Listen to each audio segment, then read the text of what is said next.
Hi, everyone. My purpose today in my talk is to raise your awareness about a habit that so many of us have without even noticing it. The second purpose of my talk is to give you a simple technique to correct the habit, because the habit is harmful. It's harmful to our spirits, it's harmful to our bodies, and it's harmful to our emotions. As women, we are particularly susceptible to this habit, and as I said, most of us are not even aware of it. We're going to start with a very, very simple exercise. So what I'd like you to do now is repeat after me. I'm going to say a sentence, and what I want you to do is simply repeat the sentence as I said it, but I want you to take special notice of how you feel when you say it. You ready? Okay, here's the sentence. I should visit my aunt in the hospital. I should visit.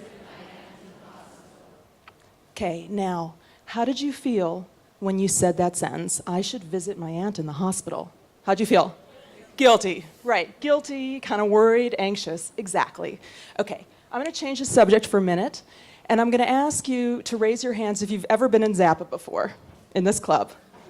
Great. Okay, now raise your hands if you've ever been at Zappa when the entire crowd was sober. Okay. The reason why I introduced this non sequitur to my talk was purposeful. In NLP, it's called breaking state, and I just wanted to clear your heads for what we're going to do next and start afresh. All right, here's sentence number 2. You ready? Okay, sentence number 2, you're going to repeat after me, and I want you to carefully monitor how you feel when you say this sentence. Here it is. I want to visit my aunt in the hospital. Perfect. Now, how do you feel? Hopeful, excited, fantastic. Energized, ready to go, correct? Now, and some of you might not even have aunts, and hopefully if you have aunts, they're not in the hospital. Okay, so what's the difference? I said 2 sentences, you repeated after me, and they were almost exactly identical, with one exception. Should and want. I should go visit my aunt in the hospital. I want to go visit my aunt in the hospital. The first sentence was an example of the dirty habit that I mentioned at the beginning of my talk, and I call this habit linguistic pollution. Linguistic pollution is everywhere, and it's every time we talk in a way that's disempowering to us, makes us feel bad, keeps us stuck, and keeps us down. Why is it that in a room full of mainly women, I would put money on the fact that not one of you would go into your own backyards, eat a piece of gum, and throw the wrapper on the ground? But so many of us, myself included, make mountains and mountains of verbal clutter a day, right in our own backyards, right in our own bodies. And the effects on us are devastating.